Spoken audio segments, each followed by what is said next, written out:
How to solve error 502 bad gateway for Windows 11. Hello everyone, and let's get started.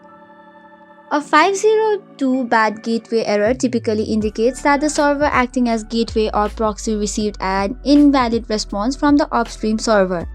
This error can occur due to various reasons, including server misconfiguration, quick issues, or temporary server overload. So here are some of the solutions that you can try.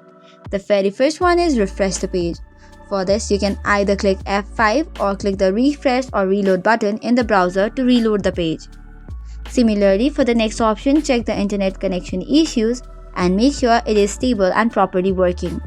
Third is clearing browser cache and cookies. For that, go to settings by clicking on the three dots and then go to privacy and security. Search for the cached data, click on clear data, and you're good to go. Similarly, the next option is to try a different browser.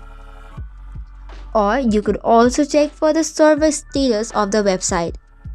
However, if this does not work, make sure to contact the website support for the error.